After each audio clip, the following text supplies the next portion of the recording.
So now we look at the different theories of unemployment or employment. And this will clarify the link between employment and welfare. So there are three types of employment theories: economic, behavioral, and institutional. The economic theories are of two types. One, the demand theories, which emphasize changes in the demand of labor as the primary cause.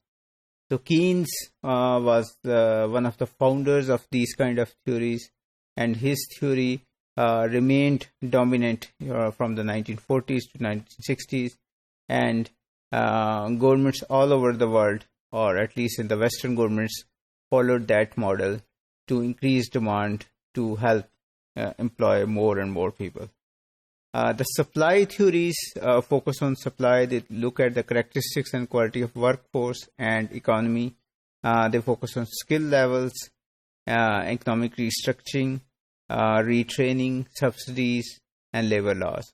So this looks more at the environment, right, in terms of employers.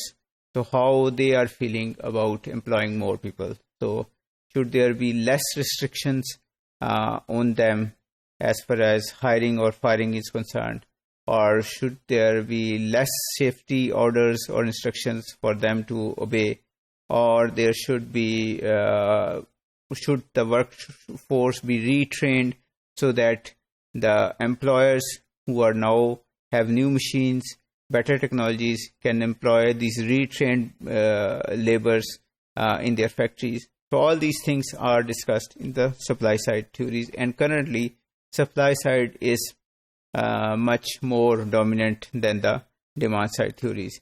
And you must have heard recently that there was this news item in that Pakistan rank as far as the cost of doing business is concerned has increased, and that, of course, the cost of doing business is all about supply side of economics. So what government has done, it has reduced different restrictions so that businesses can operate more freely, and thus when they will the assumption is that when they operate more freely, they will employ more people. So behavioral theories focus on individual. So on one side, they look at the individual's shortcomings, why he's not employed, why he's not doing his job properly, what are the different characteristics that are needed for a good employee. And then, of course, they look at the demoralizing effects of long-term unemployment. So these behavioral theories are not concerned about the major, the national level employment or unemployment data. They are more concerned about the individual problems related to unemployment or employment. The institutional theories, of course, as the name shows, look at the institutions. So they look at the welfare state, the Ministry of Labor, the Ministry of Employment,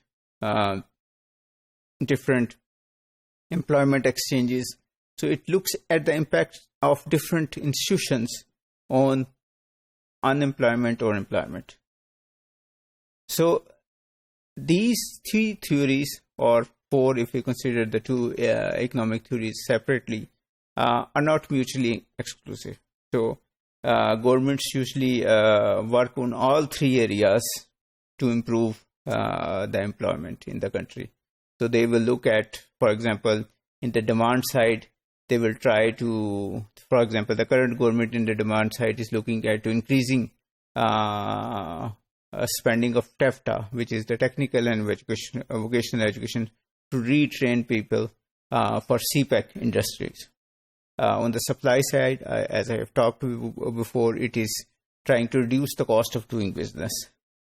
In the behavioral side, it may look at how to make people more ready to be long-term employed. Then at the institutional level, it's thinking of focusing more on getting people employed and establishing special projects or special organizations to increase employment in the country. The IMF and other, primarily the donor agencies, they focus on supply side economic theories. Their idea is that the focus should be to improve the environment for business, because in the end, if the business environment is good, the business is going to prosper, and when the business is going to prosper, it is going to employ more people. Thank you.